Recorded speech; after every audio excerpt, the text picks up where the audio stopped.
US and Israel attack major combat operation का announcement Trump ने किया है। ईरान के खिलाफ मिसाइल अटैक भी चल रहा है, उसको लेकर क्या कहेंगे?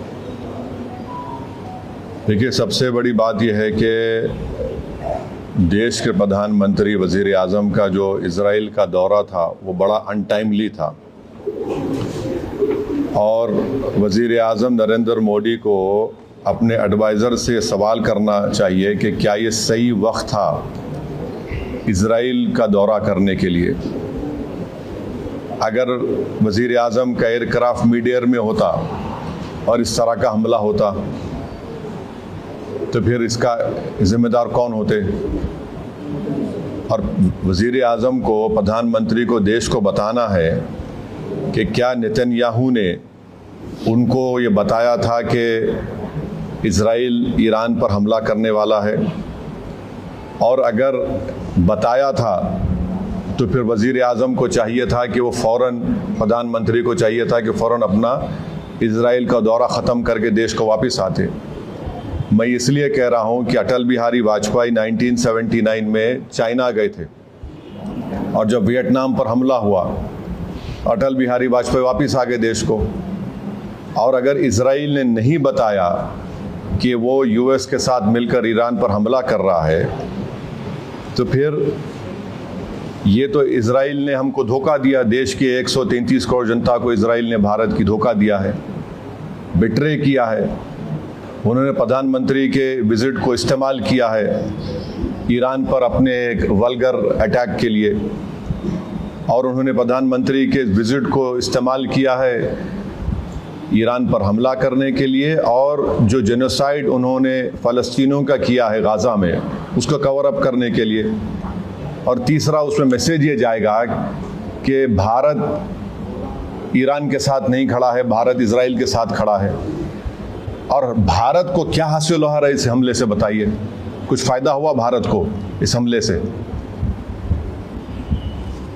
छठी बात यह है कि 10 मिलियन भारत के नागरिक गल्फ कंट्रीज़ में रहते हैं, 10 मिलियन।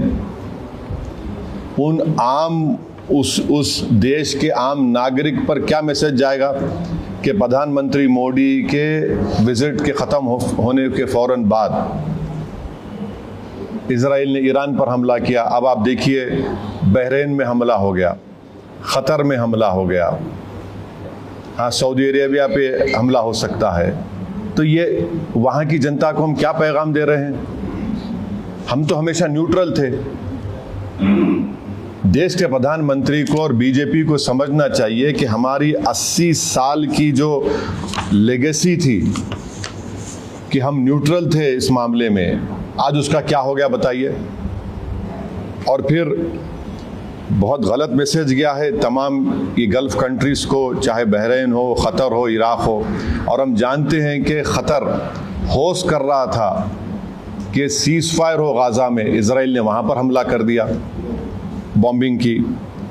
इसमें भारत का बेनिफिट क्या है बताइए? और प्रधानमंत्री के साथ जो आपकी बरादरी मीडिया के लोग गए थे कवर करने के लिए, वो भी फंसे हुए इजराइल में, अब उनका क्या होगा? तो ये जो, और लार्जर पॉइंट ये है कि यूएस पे अब कौन भरोसा करेगा? आप बातचीत भी कर रहे और हमला भी कर दे रहे आप। तो ये सवालात हैं जिससे देश के प्रधानमंत्री को, बरसर इख्तियार जमात को, बीजेपी को इसका जवाब देना पड़ेगा। और बड़ी अफसोस की बात है कि प्रधानमंत्री इजराइल को चले गए, फिर उनको वहाँ पर एक उनकी नेसेट में, पार्लियामेंट में एक अवार्ड भी दे दिया गया, और प्रधानमंत्री के वज़ीर आज़म की मौजूदगी में वहाँ के अपोजिशन ने वॉकआउट भी कर दिया।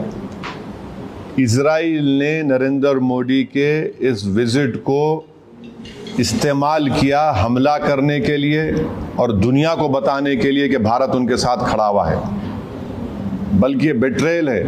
हम पूछना चाह रहे हैं बीजेपी और देश के प्रधानमंत्री और उनके सरकार से कि क्या नेतन्याहू ने हमको बताया था प्रधानमंत्री को? अरे बताया तो प्रधानमंत्री को निकल क्या देना चाहिए, जिस तरह वाजपेयी ने किया था 79 में। और अगर नहीं बताया तो फिर इजराइल ने इस्तेमाल किया हम लोगों को। ये बड़ी तकलीफ दे बात है।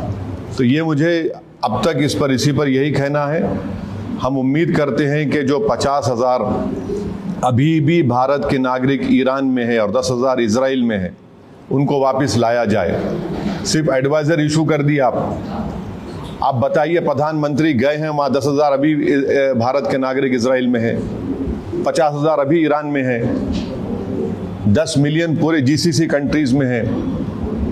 किसको नुकसान होगा बताइए इससे? ये हमारे 10 मिलियन भारत के नागरिक अपनी गाढ़े खून पसीने की कमाई भारत को भी जाते हैं।